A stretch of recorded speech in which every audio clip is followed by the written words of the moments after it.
Salut, j'espère que vous allez bien. Je vous retrouve dans cette nouvelle vidéo dans laquelle on va faire une nouvelle analyse d'un dessin de Elisa Ivanova et on va voir ce qu'on peut en tirer de sa technique de dessin pour l'appliquer dans vos dessins et pouvoir progresser.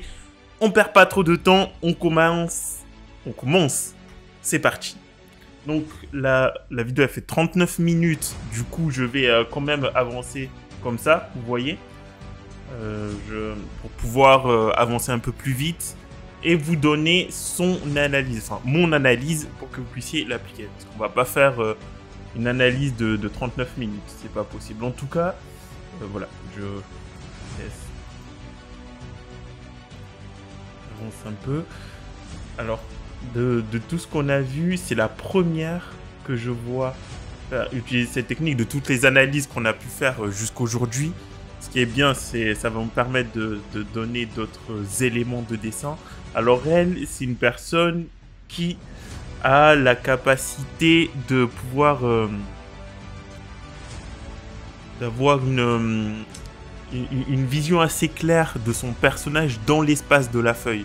Moi, je vous conseille souvent de faire une esquisse et de dessiner une esquisse dans la feuille pour avoir une idée approximative de la taille du personnage dans l'espace de la feuille.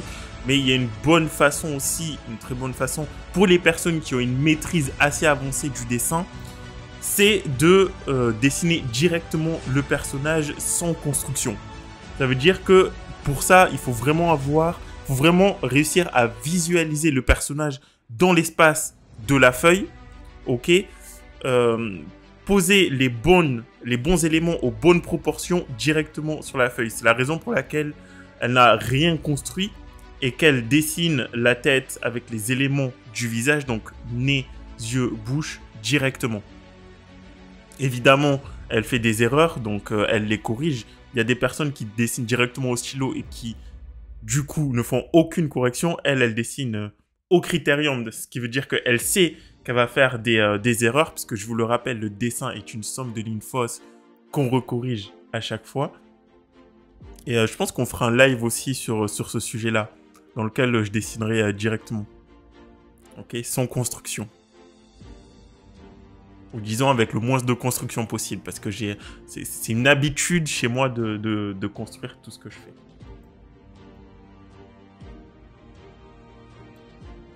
Bien sûr, par logique, elle y ajoute également les valeurs.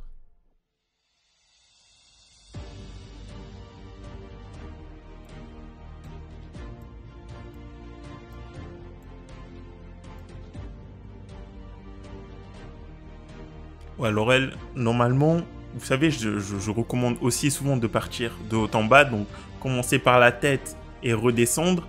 Alors elle a une vision, donc comme elle visualise très bien le personnage dans l'espace de la feuille, elle se permet de dessiner l'avant de la manche, le niveau du poignet, et ensuite remonter vers les épaules. Donc pour ça, vous devez vraiment, avant même de poser, je pense qu'elle dessine très lentement, ok? Là, c'est en accéléré, donc vous pouvez pas le voir, mais elle dessine très lentement. Ce qu'elle fait, c'est qu'elle va vraiment imaginer le personnage sur la feuille, d'accord? Et ensuite, elle va dessiner très très lentement. C'est une chose que vous pouvez faire. Et au niveau des doigts ici, je viens de le rater, donc je vais revenir un peu en arrière. En fait, au niveau des doigts, je l'ai déjà dit, c'est que c'est la partie la plus complexe du corps. C'est la partie qui contient le plus d'articulation. Ok, donc là, ce qu'elle fait, c'est qu'elle ne va pas dessiner tous les doigts directement. Elle va quand même dessiner une tranche du doigt, ok, donc un élément, un côté. Ensuite, elle va refermer par une phalange. Ça lui permet de toujours avoir différents plans du doigt. Ok, le fait de fermer le doigt par une phalange indique que là, il y a la partie supérieure du doigt, qu'il y a le côté du doigt, la partie de dessous, la partie, enfin les deux côtés, la partie supérieure. Voilà, donc elle est quand même dans une approche, elle dessine directement sur la feuille, mais elle reste dans une approche structurelle au niveau de la construction de certains éléments du corps qui sont complexes, comme la main.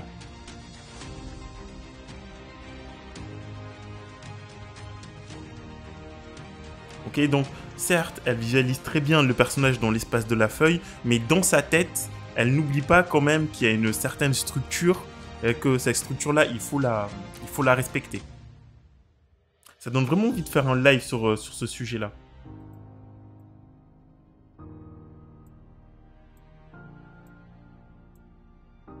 Et là, elle a effacé la main et elle recommence, ou elle a changé d'idée, ou elle repère quelques erreurs qui lui permettent de dire que la main n'est pas bonne, mais apparemment elle a changé la position de la main pour revenir à son idée de base.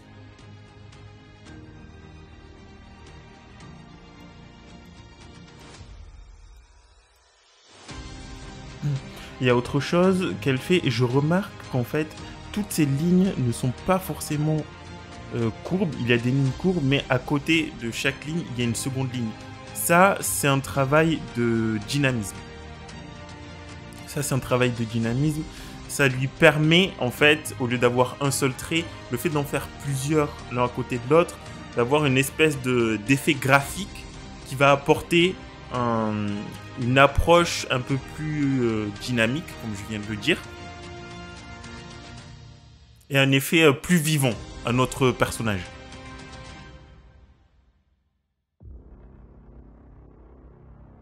C'est toujours plus agréable, alors la raison pour laquelle ça fait ça, je sais pas, mais c'est toujours plus agréable de voir plusieurs traits les uns à côté des autres, plutôt qu'un dessin réalisé en une seule fois, en un seul trait.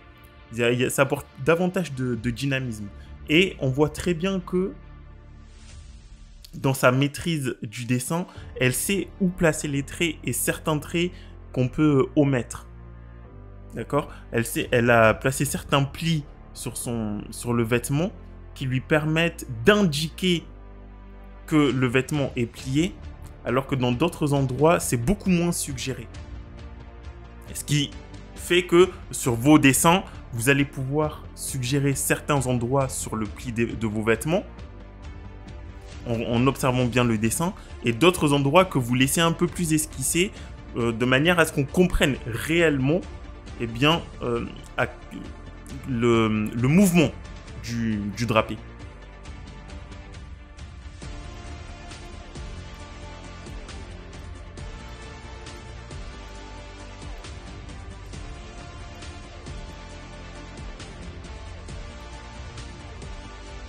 Bon, en ce qui concerne les valeurs, je vais pas en parler de suite. En tout cas, pour aller plus loin au niveau de cette approche-là, si vous voulez atteindre ce niveau-là, je vous conseille d'abord de cliquer sous la vidéo pour intégrer la formation Les bases du dessin, parce qu'on commence toujours par les bases.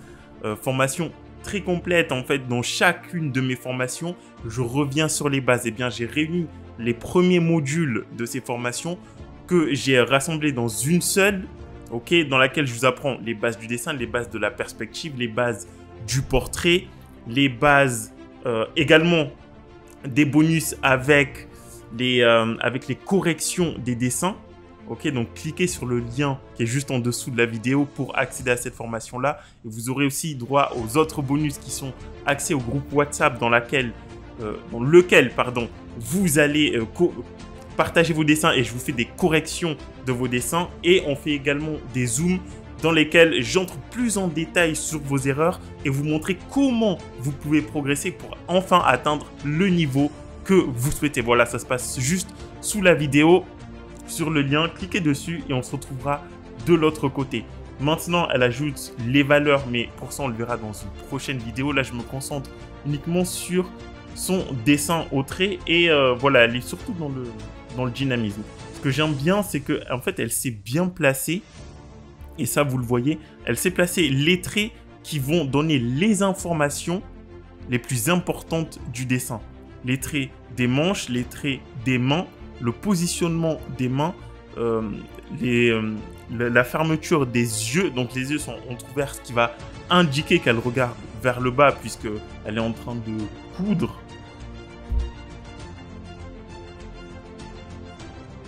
Ok. Il n'y a pas beaucoup d'éléments. Il y a juste les éléments dont on a besoin pour pouvoir avoir le dessin complet. Okay. Notre cerveau imagine le reste.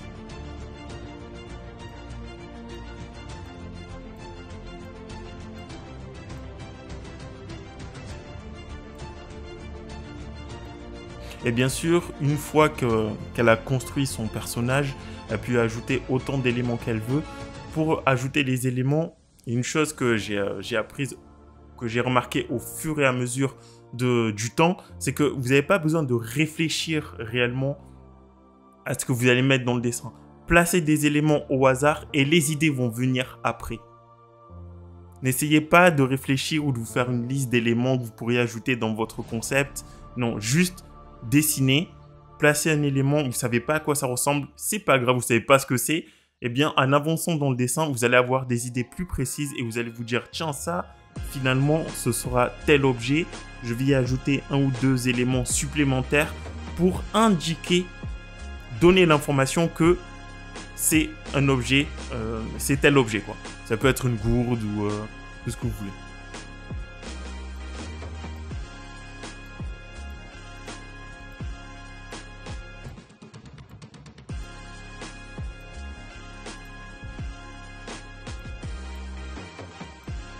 Vous voyez, sur les cheveux, elle a donné tout juste quelques éléments. Il n'y a pas... Donc, notre cerveau nous fait croire que les cheveux sont complets. Ce qu'elle a fait, c'est qu'elle a tout juste à certains endroits des cheveux donné l'axe, le sens de direction des cheveux, placé quelques... Je ne sais pas ce que c'est, parce qu'elle a sur les cheveux, ça a l'air d'être des boules ou des branches. Ok, elle en a placé à quelques éléments, donc juste au-dessus de la tête. Et notre cerveau fait le reste. Donc, juste placer quelques éléments d'informations très importantes à quelques endroits, à des endroits qui sont bien réfléchis. Ok, donc autour de la tête de manière générale.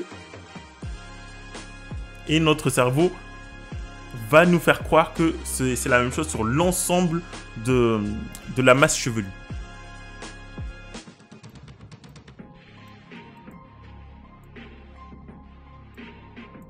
Ok, super. Donc, on arrive à la fin du dessin.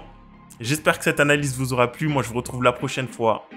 Ciao. Et cliquez sur le lien, bien sûr, abonnez-vous également pour ne rater aucune des vidéos que je publie chaque semaine. Et partagez cette vidéo pour que d'autres personnes puissent apprendre et progresser en dessin. Bye.